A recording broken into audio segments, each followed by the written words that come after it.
Have you ever looked at someone and thought, if only I had his life, I could be truly happy? If only I had her career. If only I had his good looks. If only I had a marriage like theirs. If only I had a body like hers. If I was taller like him. If I had her brains, his car. If only I had their house. If only I had their money. If only. Stop. It's a mental spiral that threatens to take you down. Comparison is the thief of joy. This is Signs of the Times Radio with Kent Kingston.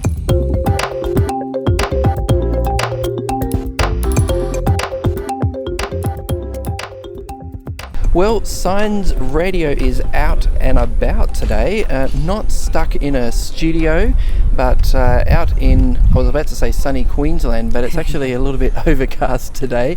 But yeah, just in the northern suburbs of Brisbane, I guess. I'm never quite sure if I'm in the bottom of the Sunshine Coast here or the top of Brisbane, but in Dakabin, Queensland, at the annual Adventist Big Camp Convention. And I'm here with one of our authors. This is Grace Thomas. Say g'day, Grace. Hi, how are you, everyone? Yeah, it's great to have you here on Signs Radio, Grace, and thanks so much for writing an article for us in this month's magazine, the October magazine. Yeah, it's my pleasure, and thank you for having me. Yeah. Now, you're a teacher, is that right? Yes, so I'm a teacher aide, so support for kids with special needs at a high school. Wow. Okay. So that would be interesting, like supporting kids with, I guess, getting them up to reading level or up to maths level, exactly, or whatever they're struggling with. Whatever they're struggling with, doing assignments and things with them, modifying their programs so that they can actually achieve their goal. And then seeing them graduate, because I work at a high school, it's the highlight. Or moving up a level from like a grade 3 to a grade 5 level, even though they're 18-year-olds. Wow. So it's really fulfilling. Wow. So you really have a passion for kids, and I know you're also part of a large family, so yes, there are a lot of kids in your circle as well. And in your article that you wrote for us, it's entitled Comparison, the Thief of Joy. You talk about an encounter with one of your nieces. And I guess we should explain to our listeners that because there's some fairly sort of sensitive personal content involved here, we're not using Grace's real name. Well, her real name isn't Grace. and neither if we refer to your niece and some of her friends or other relatives, we won't be using their names either, just to protect their privacy. Yes, that's right. So I'm sure people will understand that. But look, we know you're a teacher. We know you love kids. Yes, I do. So you mentioned in your article that you have a teenage niece, and she confessed to you one day that she was actually considering killing herself. I mean, that's right. How serious was this? I was visiting her, I was on holidays, and I came to her house, and it was just, an aunt and niece time, bonding time. She was 13 at that time. Mm-hmm. And we were having a wonderful time, and we ended up chatting about different things that were bothering her. But out of the blue, she told me that she wanted to kill herself. And as this is somebody I love, this is somebody that I have seen being born, and to hear that coming from her mouth really shattered. I think I felt my blood just drained to my feet, and at that time the only thing I could do was I did a quick prayer in my head. I said, God help me, I don't know what to say, because I think when they're in that very negative state of mind, it's very hard to tell them or tell them, there's nothing for you to worry about, you look wonderful, because it's not going to go in, it's not going to be processed. So that was quite difficult. Yeah. What really impressed me about this is that you're someone who is a high school teacher, so you're around teenagers all the time. They can get pretty dramatic, yes, and it's really easy to get, I guess, some sort of compassion fatigue, yes, when you're dealing with these teenagers whose emotions are up and down and, yes, up and down, and yes, they can be real, very dramatic. Yes. I don't know if this is sexist to say, but maybe particularly the girls can get very dramatic. And instead of you just sort of wiping this off as, this is just teenage angst, you took this really seriously, and you actually decided to stay with her, to stay over that night and to spend some time talking with her. We stayed up basically all night. I wanted to get to the bottom of it. I wanted to know what it was that was bothering her. And we just chatted for hours, and the more she talked, the more she said that she wanted to be like her cousin. Same age, I think 3 months apart. And all she wanted to do was be like her because, Isla was beautiful and she wanted to be like her. And you say in the article Isla was taller, Isla was like better looking, all these sort of things. So she'd been looking at her cousin all the time, wishing she could be more like that. That's right, wishing and hoping for that. So I wanted to get to the bottom of it, and she had forgotten the qualities that God had given her and the beauty of her, her soul. And so we ended up staying all night and just chatting about what was really happening. And I guess this brings us to the title of your article, which is Comparison, the Thief of Joy. Yes. You and your niece explore this theme and how unhealthy it is to compare ourselves with one another. And I'm actually impressed with how you systematically work through and even like wrote down a list of things that that are difficult and dangerous about comparison. That's right. And suggested some more positive sort of strategies to put in place instead. And you're going to take us through some of those today. Yes, I can talk about those. Before we do that, though, is this just an issue with teenagers and young women in particular, or do you see this as being a larger issue? I mean, now that you're mature, you're an adult, you've got your career sorted, is this still an issue in mature life, do you think? Yes, definitely, but I think in different ways. What I have found is that teen girls or younger girls, they compare themselves to more of the physical beauty of others. Oh, look how beautiful she is, how tall she is. It's not just a gender thing too. I think men can also struggle with this. I mean, like you say, career, you look at the car that someone else has or the career that someone else has, or you manage to get a peek at their paycheck and you think, oh my goodness. I know. Yes. What did I do wrong not to be able to achieve this? That's right. On the weekend, the other guys are riding around on fast motorbikes or have a cool boat or something, and it can be tough. It can be tough. Comparing. Yeah. And I think men, see, before you mentioned that girls are more, dramatic, and I think it's more emotional, and they tend to speak and act what they're feeling. Men tend to reserve, or boys tend to reserve, and so we tend to think that they're not going through whatever girls are going through. But I think it's unequal. They're just quieter about it, as well as men. They're quieter about it than a woman with another woman that can talk about it and be more audible. Which can actually be more unhealthy to keep pushing. Extremely, yes. Wow. Okay. So I guess I just wanted to sort of expand that discussion so that our listeners don't think, well, this is just an issue if I have a teenage daughter or a teenage granddaughter. No. If not, I'll just switch off, because this is a human issue that all of us face. Although, of course, you're coming at it from your experience with Taylor, your niece. So, are you able to take us through some of these steps? You talk about the deadly cycle. Deadly cycle. And I guess there's this idea of you keep comparing, and it's like a spiral that just takes you down and down and down the plug hole. Yeah. I know. And even though it sounds dramatic, like the deadly cycle, I think truly that it is a deadly cycle, because we tend, like the first thing I would say, we tend to fall short. So if we start comparing ourselves with somebody else, we will always fall short because we're not like that other person. So we will never reach that level. Our skills, our attitudes, our looks will never be the same as that person. I mean, I guess whoever you are, however rich you are, however good looking you are, you can always look around and you can always find someone who's smarter than you, who's richer than you, who's taller than you, if tall's what you want. Yes. You know what I mean? Exactly. Yes. I did wonder though, like reading this about you will always fall short. Yes, but I think some of us also fall into the trap of trying to find someone who we feel is lesser than us, to feel better, and comparing ourselves with them, to push them down, to put them down. Oh, they're so immature. Yes. Oh, goodness me, they have no class. They look at what they're doing. Sort of reminded of the biblical story that Jesus told. He told a parable about a tax collector and a Pharisee, and then a very rich sort of religious sort of guy. And the religious guy praised to God, "Thank you, God, that I'm not like this this sinner over here." And Jesus said, "You know what? It's that guy did not get his heart right with God because of that attitude." So I know this sort of goes off the track a little bit of your article, but do you think also comparing ourselves with people in order to put them down and lift ourselves up is also problematic? Oh, yes. Also just as bad. And I think that sometimes we do that, or if we start doing that, is because we're trying to make ourselves feel better. We're still comparing, but we are doing it in a more, I am this, I am that, which is not helping at all. It's not healthy at all either. Well, it's certainly not healthy in terms of relationships, is it? No. If you're constantly looking to put other people You'll find down. yourself very alone. Yeah.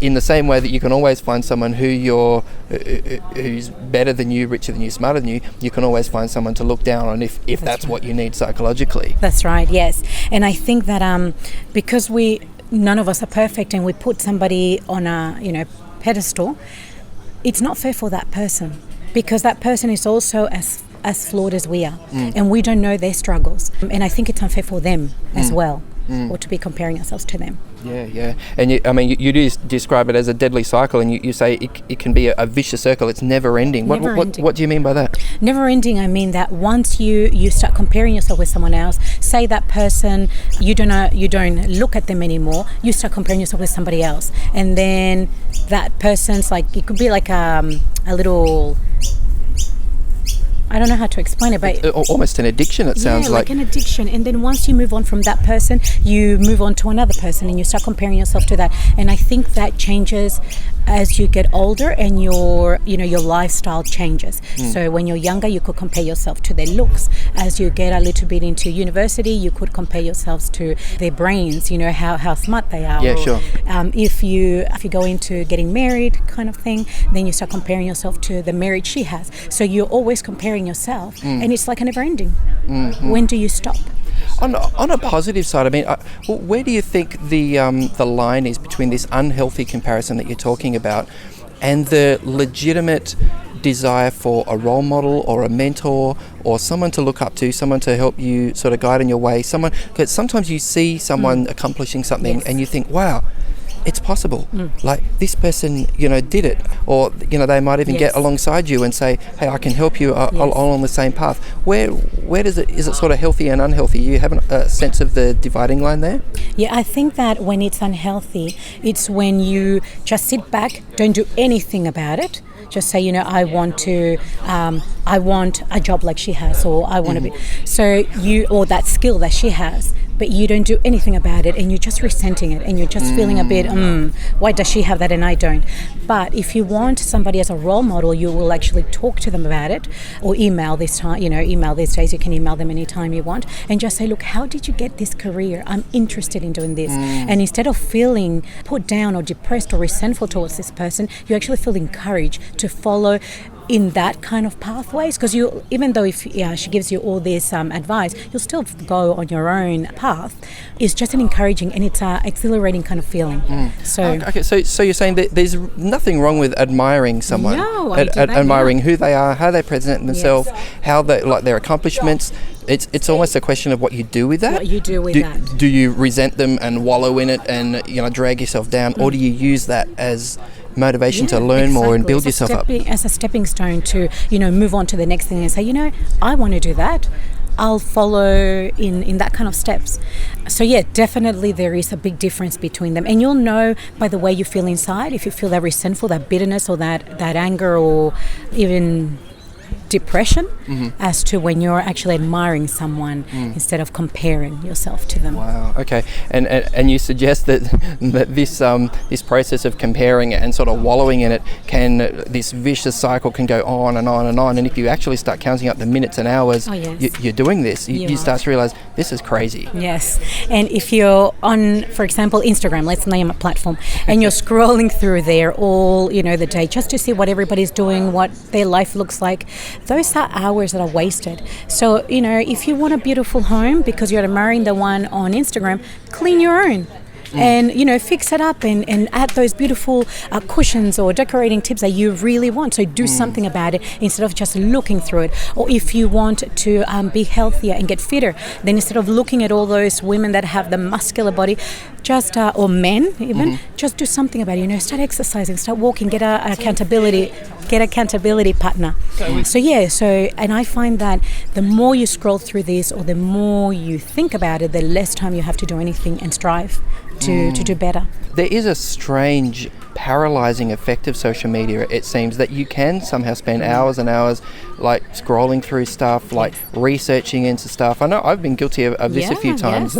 You get a particular interest. I think maybe some of us are a bit, I don't know, we tend to nerd out a little bit, and we get right into something and we know everything about it, and we do all this research and all this reading and scroll through everything and have all these heroes, but we never actually do anything about it. And it's like, I could have used that time much more, in a much more focused way. So I guess a couple of times in my life I've said to myself, enough, like, you're either interested, if you're seriously interested in this, what are you going to do about it? It's not doing you any good just continuing to sit on the couch and research it on the internet. Yes, I agree. And I guess it's then pretty obvious that why you say in your article that comparison robs us of joy, and which is in fact, the title of your article, Comparison is the Thief of Joy. It robs us of joy, and I guess we can see the mechanism by which that happens. Oh yeah, definitely. It's like a toxic, it's like a disease that we feel, we start with an unhappy thought and then it continues on until we're quite resentful, and it's hard to get out of that. And it kind of entangles in our minds. It's like a web, a spider web, and it's hard to get out of it. And we're not happy. We're not happy with anything. Yeah. Look, I'm really glad that when you were, speaking with your niece about this, you didn't leave it at that in terms of all the negative, all the negatives, but you actually started to help. And this is it's often easy to criticize, isn't it? Easy to come up with the negatives, and that you can spiral down with that too. Yes. Oh, this is terrible. Oh, it's an inescapable, vicious cycle. Blah blah blah. But you and her actually got together and came up with some practical and positive tips to sort of escape that cycle, which you also put in your article, which I'm very grateful for. Can you take us through some of those, please? Yeah, sure. So we talked about gratitude. So actually being, and I do this personally, and we talked about it, and actually being very disciplined every morning and write at least 2 or 3 things that you're grateful for. Because sometimes we think, I have nothing, I have no money, and we forget the little things. I had shelter. It rained last night. I had a warm bed. Or, the other day it was funny because it rained really hard, and I remember that I was wearing boots. And for some reason I looked up and I said, God, thank you. I have boots. My feet are not getting wet. Just the littlest things. But being very conscious of that gratitude is very important. So, and it's hard. It's hard to do when you're not in that state of mind. But it gets easier the more you practice it. So that's something conscious. You can train yourself. Like you say, it's really easy to go through your day and every single thing that goes not quite how you planned it, to complain about, oh my goodness, my life is terrible, it's all falling apart. But if you look for those exceptions, those little glimpses of happiness and of when things went right, and grab onto those, and you start to realize that, hey, my day is like this sort of string of pearls. There are these little moments through the day where things went right, things I can be grateful for. So here's your challenge right now, Grace. What do you you were nervous about coming to this interview. What are you thankful about right now? I'll put you on the spot. Well, I'm very thankful that I actually got here safely, because I drove almost 50 minutes. Okay. So from home, and there were trucks and the wind was crazy, but I'm grateful that God brought me here in one piece. He's travelling mercies. There you go. Well, you're an expert. You've clearly done this. Okay. Now you suggest that sometimes a part of the issue is that we just sit there, and I guess our the blood begins to pool and settle, and we need to just get out and move a little bit. Just get outside, get some fresh air. How does that help? Oh, it helps so much. I think God created nature for a reason. And I find that when I am going through this, either stress or I'm not feeling 100%, being outside, going for a quick walk, doesn't have to be exercise. Don't look at exercise because that could turn you off. More like a gentle stroll to get your mind into another space. And that's when new air, oxygen comes in, and your blood starts pumping, and you start looking around, and there are so much things happening that you kind of forget about your own, personal issues. But definitely a stroll, a little walk, even the backyard, but getting out of that moment of negativity and doing something completely different. Yeah. So it's a change of scene just for starters, isn't it? Complete. But then, like you say, fresh air, a bit of sunshine, and getting moving a little bit. Not that it's exercise. We wouldn't want that.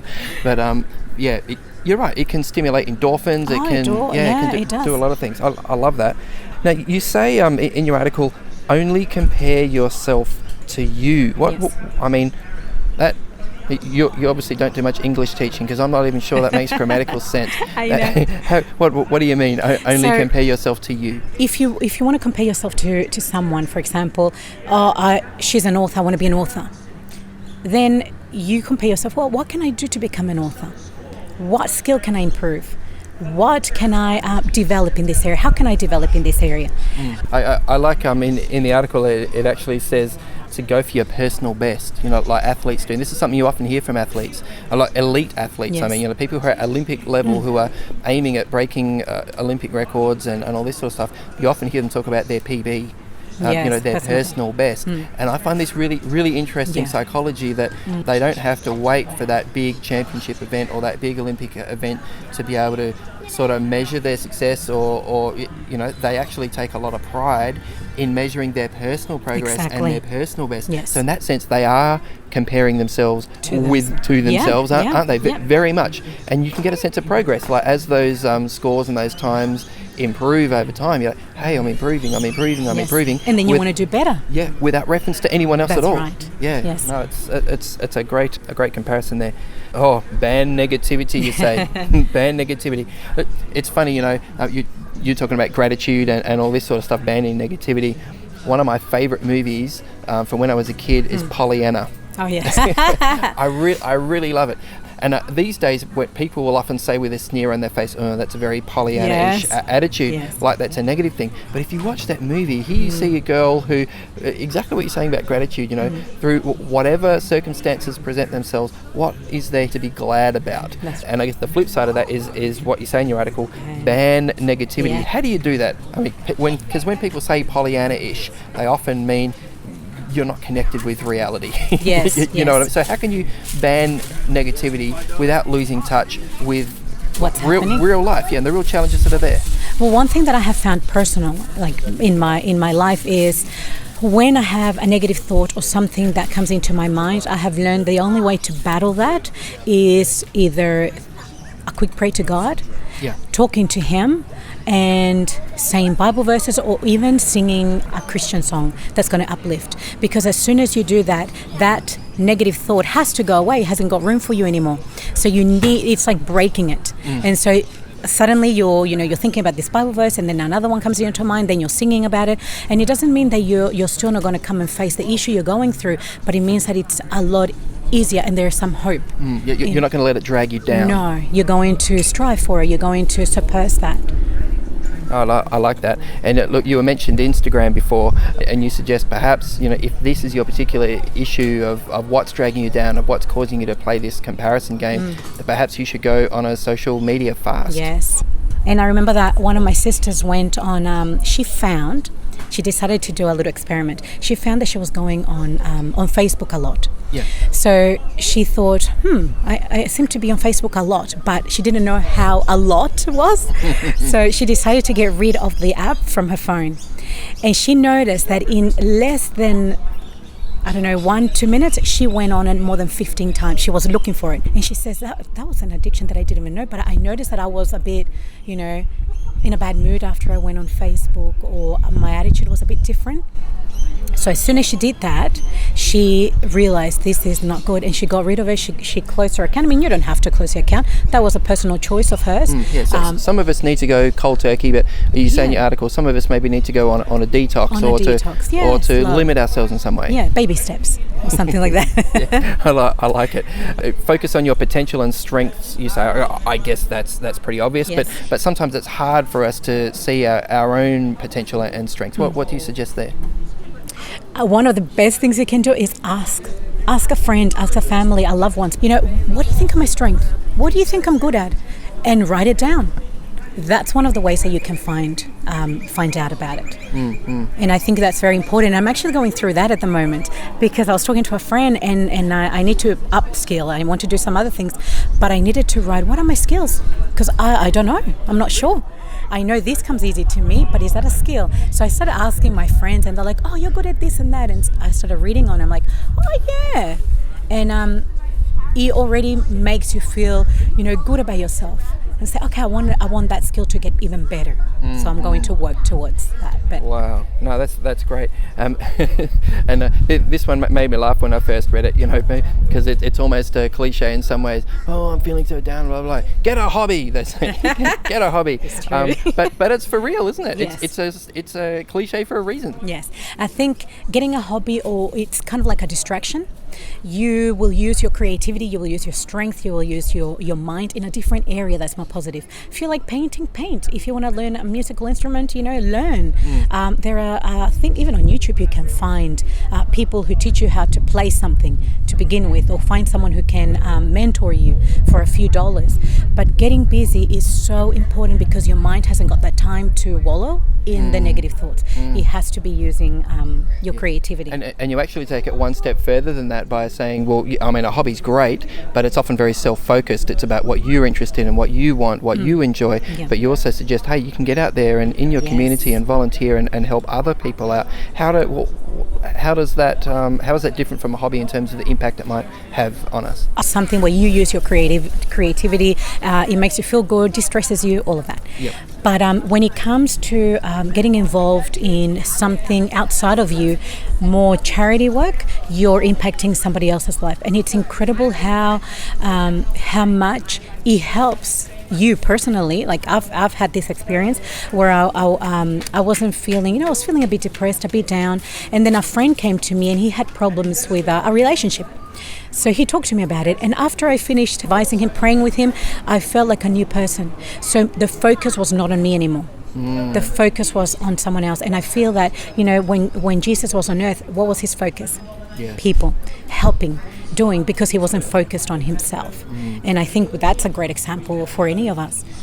Yeah, I think he even said he referred to himself as the Son of Man. He said, the Son of Man did not come to serve, to be served, yes. but to serve, and to give his life as a Yes. ransom for many. And we see that recipe in our own lives. We're not here to be served. We are here to serve one another. And I think there's a lot of like happiness psychologists, these sort of people have looked into this and found that yes, if you spend your life focusing on what makes me happy, how can I make myself happy? Go away, everyone. I'm here making myself happy. Yes. We actually end up being miserable. Oh, very. And paradoxically, the answer to happiness seems to be, from a lot of this sort of positive psychology research, is that when you focus on someone else's needs and help them out, help them accomplish their goals, you suddenly, when you get around to thinking about how you feel again, Yes. you suddenly realize, I'm good. actually feeling really good. That's good. And Yes. but I do like the way that you finished the article, and we have to finish our interview too, because Yes. we're running out of time. But it's not all about just you and your friends and your family trying to sort stuff out by yourselves. There is a time. I mean, your niece, for example, talked about suicide. Yes. That's a serious That's issue. serious. And we definitely shouldn't resist the idea of seeking some sort of professional Yes. help. I guess what were you talking about? A counsellor? Counselor, psychologist, psychiatrist, whoever is going to be able to help you put strategies in your mind. It's a great thing to do. I'm up for it. I know there are some people that don't believe in that, but I think God has left these professionals to help us, because we live in a sinful world and we need all the help we can get. Yeah. And with a good spiritual life and with some help, even in some cases medication, you can stabilize your life again. You can establish something healthy and strong. But I'm all for this professional help. Even if it's social media detox or anything that's little, get someone to talk to. Talk to someone. I think that's really important. Some of our listeners might be, coming from a Christian point of view, and it's in church circles. Sometimes you hear this idea, if you've got God, just strengthen yourself with Him. You won't need counselling. You won't need medication. I think, really, if you broke your arm, would you say, I'll just get someone to pray over it? I mean, no. We need God. We need that spiritual life to be strengthened. But we have these resources out there, and God has allowed them to be there. So why not make use of them? Yeah, and find someone that aligns with what you believe. So someone that you can connect with and that will help you. So you can find Yeah, and it might not be the first person you approach. I mean, you might try your GP, you might try a counsellor. You know, I would say, you know, don't give up, because sometimes the first person you talk to doesn't quite get it. Yes. So you need to seek, you know, a range of supports That's right. around you. Don't just hang all your hopes on one person and then get all depressed when it doesn't work out. Yeah. Hey, thanks so much. I really appreciate it, Grace, for you giving us your time today and for writing this article. No, thank you, Kent, for having me. It's been awesome. Today's episode was based on an article appearing in this month's Signs of the Times magazine. A subscription is just $26 for 11 issues a year. To find out more, visit signsofthetimes.org.au. Signs of the Times has been published in Australia since 1886 and is proudly produced by Adventist Media. This is an Adventist Media podcast.